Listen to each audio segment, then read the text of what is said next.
O Paraguai está vivendo, neste dia 30 de abril de 2023, as eleições gerais. As eleições que vão definir o presidente da República, os senadores, os deputados nacionais e os concejales departamentais, que é uma espécie de deputado estadual. A campanha das eleições que vem acontecendo desde as eleições internas, quando os partidos escolhem os seus candidatos para concorrerem neste dia 30, onde vai ser a decisão definitiva. Lembrando que a eleição do Paraguai não tem segundo turno. O candidato eleito com maioria de votos já se torna automaticamente eleito sem precisar recorrer a uma segunda volta, como é chamado aqui. Entre os 13 candidatos à presidência da República, 3 se destacam. Segundo a estimativa em pesquisas um pouco contraditória, o candidato que está na terceira posição, conforme a expectativa da população, é um candidato de partido de esquerda, chamado Pádio Cubas. Tem muitas contradições em sua campanha. Esse é um candidato que tem levantado muita polêmica no país. Ele já foi senador e foi cassado o seu mandato. Ele já tem espancado autoridades, tem invadido órgãos públicos e até defecado dentro de alguns órgãos públicos. É um cidadão que, entre tantos absurdos que já pregou, está o assassinato de 100 mil brasileiros. Ele prega que 100 mil brasileiros, pelo menos, sejam assassinados aqui no país. Ele é um radical contra a permanência de estrangeiros no país.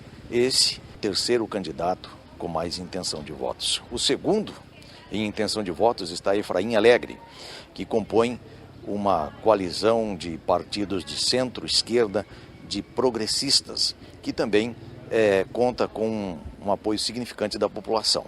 Em primeiro lugar, aparece o candidato que é do partido que está na situação agora. Santiago Penha já foi ministro da Fazenda do país na época do governo de Horácio Carter, reconhecido pela população como um dos governos que mais fez diferença nas últimas décadas aqui no país. No entanto, alguns especialistas entendem que há um empate técnico entre Efraim Alegre e Santiago Penha. O Efraim Alegre, que é do Partido Liberal, o Partido Liberal que já governou o país há mais de 60 anos atrás e que agora está chegando bem perto da possibilidade de assumir o governo mais uma vez.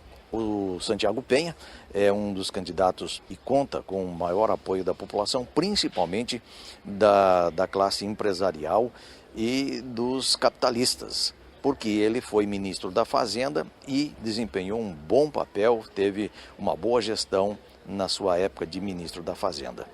Porém, um dos grandes problemas das eleições aqui no país é a compra de votos. Uma parte significante dos eleitores tem o hábito de vender a sua dignidade na possibilidade de escolher um presidente, um governante, e troca isso por um valor até insignificante, que a maioria ou grande parte dos eleitores costumam vender os seus votos a troco de dinheiro e, diga-se de passagem, por um valor muito insignificante. E por isso, muitas vezes, os candidatos que têm mais influência financeira acabam levando vantagens.